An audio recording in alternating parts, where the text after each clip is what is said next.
the unconditioned dimension of consciousness. The unconditioned dimension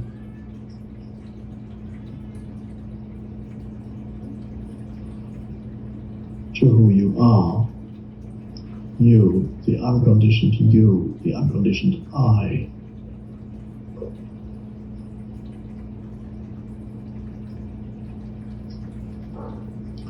Which has nothing to do with your past or your physical body,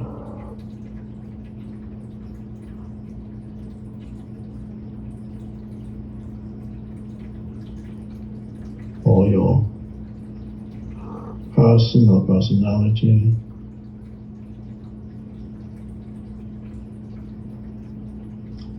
And the unconditioned dimension is not something that you achieve because it's already here. It's something to discover here and now. Achievement, if you think in terms of achievement and associate achievement with spiritual awakening, enlightenment, realization, or achieving the unconditioned consciousness, if you use the word achievement, or if that's the underlying assumption that it is an achievement, there's an implication that it's in the past because you need to achieve it. There's an implication that it's in the future because you need to achieve it. There's something to achieve. So you're pushing it away out of the present, and so you miss it again because you're trying to achieve it.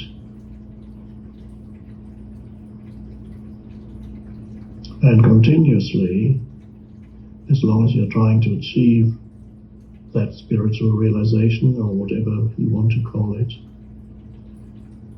then it's always one step away from you, or 100 steps, or 100 miles, or 1,000,000 miles. It doesn't matter whether it's one step or 1,000,000 miles, it's not here.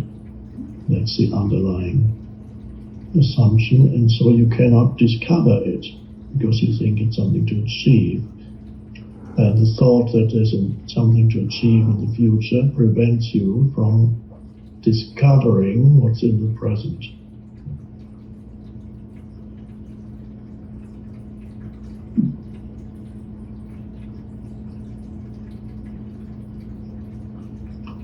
On other levels of your life, achievement is fine.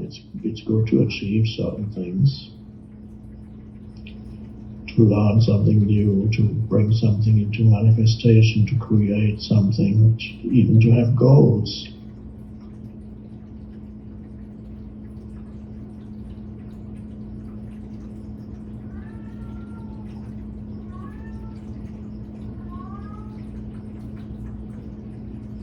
But when it's about finding out the deepest reality of who you are, the very foundation for your life, your existence,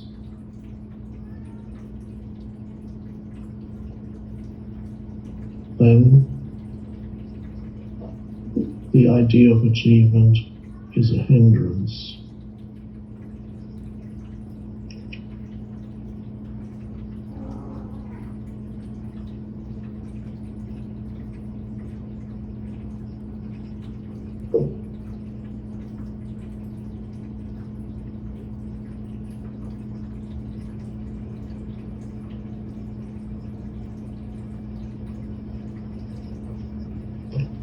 So, the unconditioned dimension of consciousness is to be discovered. It is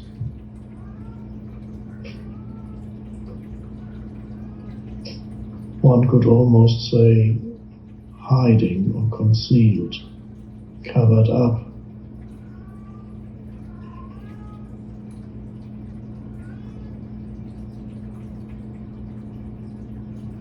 Behind and in between your thoughts,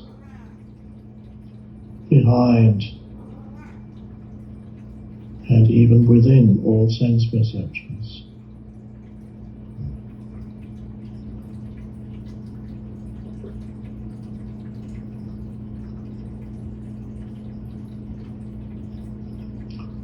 And so to discover it, you need to find that space in your consciousness, in consciousness,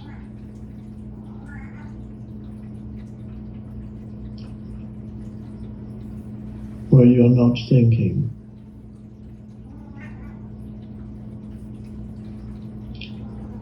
So to stop thinking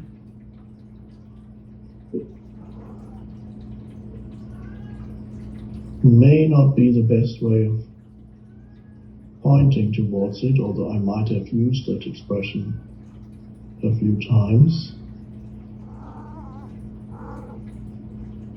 To stop thinking again implies that there's some active doing involved. It might also make you believe that thinking needs to be forcefully pushed out of your consciousness, which is not how it works.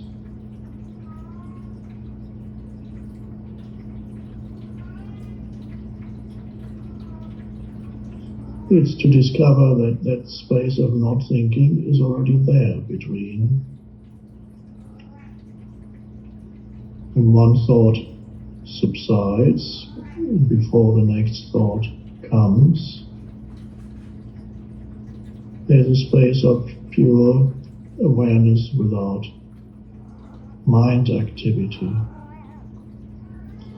You can do it here because this is a live meditation.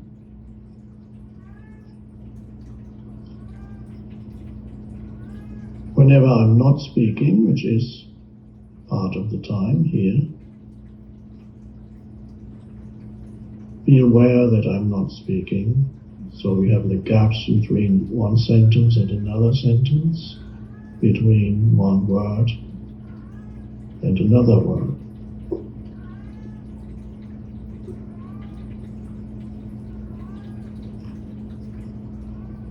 The moment you become aware of the gap, like now, you're not thinking.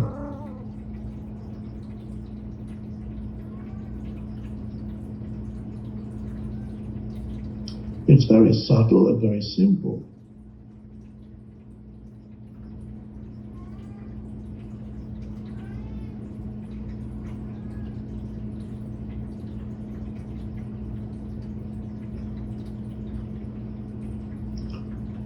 And yet that's the most important thing in your life, to become familiar with that dimension. Conscious without thought,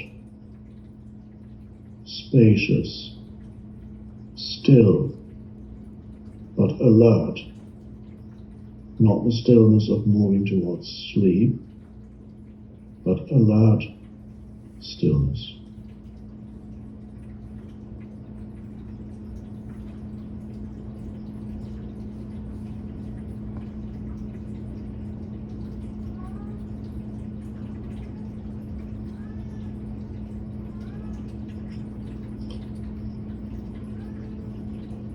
So in daily life, become aware of that space, that inner space of alert stillness, as much as you can.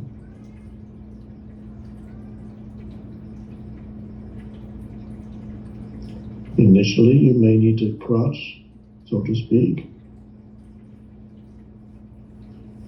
something that helps you. For example,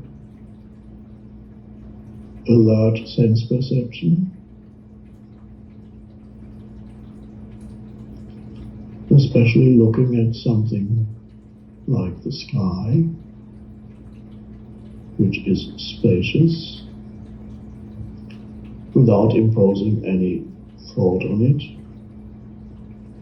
but being aware of the one who is looking. Whatever you look, it might be the sky, it could be other things too. You're looking at something, at the same time you're aware that you are looking. Now when I say you, it's not the historical you, not the person, but you as the consciousness.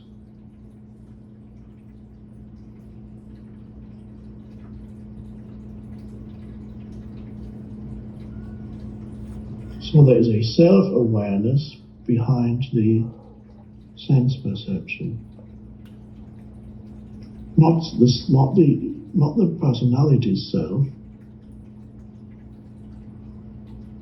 the essence self, which is formless.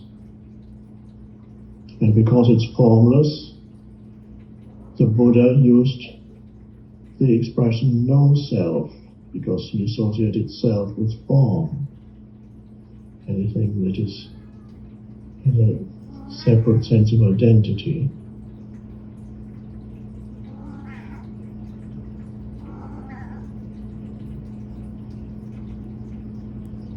That's what Jesus pointed to, if normally understood it at the time, not even for 2,000 years afterwards. Deny thyself.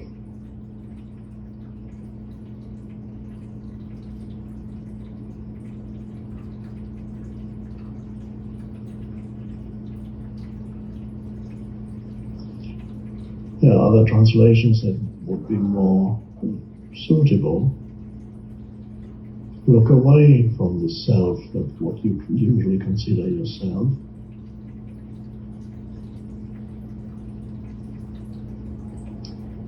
Look deeper.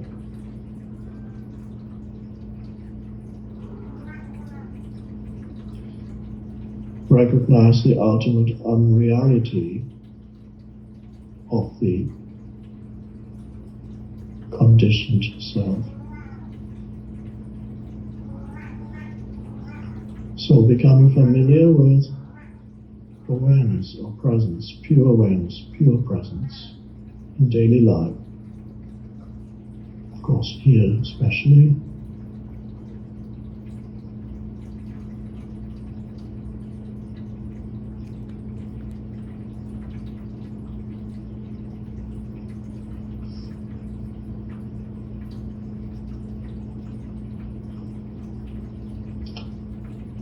Becoming familiar with just being present.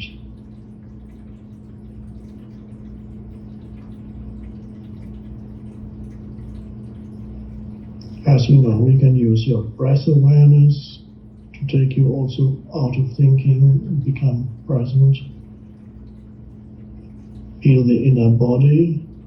It also can be a crutch or a portal into it.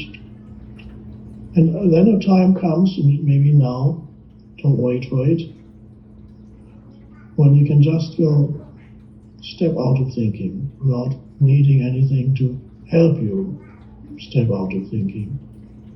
You can just go, okay, I'm not thinking now. And then you look around, wherever you may be, whether you are in surroundings that are pleasant, conducive to meditation, you could do it there, or whether you're in surroundings that are challenging. And you suddenly discover that the main challenge is not your surroundings or your situation, but your thoughts about it. And even at that moment, you can step out of thinking which implies that you accept that moment completely. Because the moment you step out of thinking, there's nobody there to argue with what is. Because arguing with what is thinking. The moment you step out of thinking, it implies there's complete alignment with the isness of this moment. You're not arguing with it anymore, which is totally futile, of course, which causes suffering, unhappiness, and suddenly the situation may still be challenging on a practical level, but it's no longer challenging on a psychological level. In other words, it doesn't make you unhappy anymore. You're not unhappy.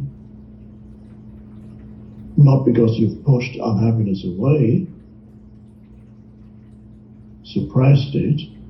No. It dissolved. Because it was created and sustained by thinking.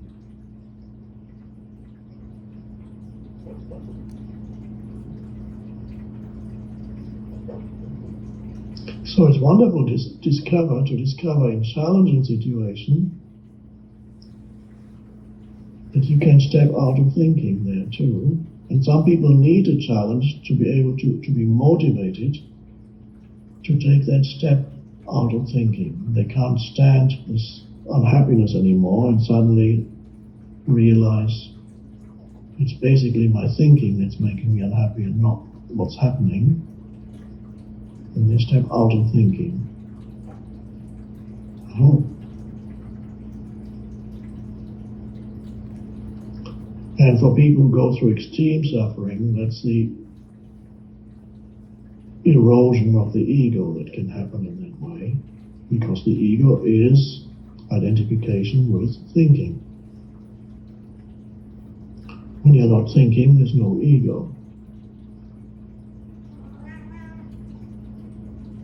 And if your life situation is so unpleasant that you can't stand the suffering anymore, then the unpleasantness, the challenging life situation forces you, if you're ready for it, forces you out of thinking. Whether it's through serious illness, serious loss, and so on.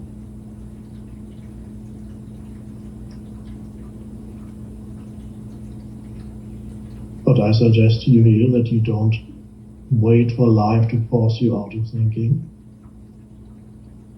but voluntarily step out of thinking. It's an evolutionary leap, that step. It's you jump out of thinking. Either because you can't stand the suffering anymore, or if you are advanced enough, voluntarily. And this is why we're here, what's happening here.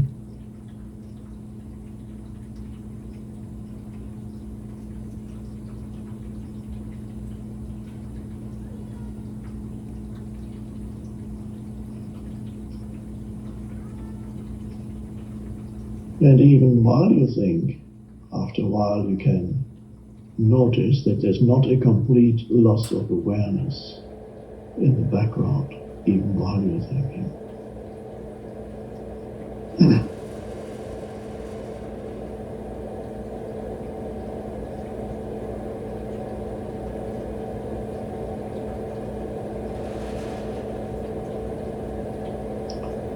So at times it's wonderful to have these spaces of no thought, and it's vital. Whether it's 5 seconds or 20 seconds or half a minute, doesn't matter.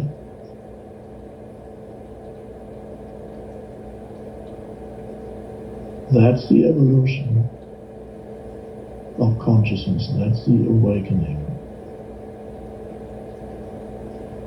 And gradually you no longer rely on thinking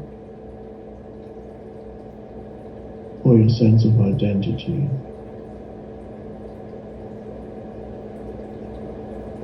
Who you are, sense of self,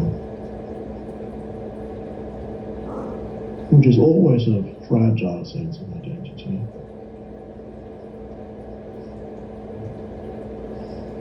Vulnerable, always lacking in this or that. Never satisfied for long.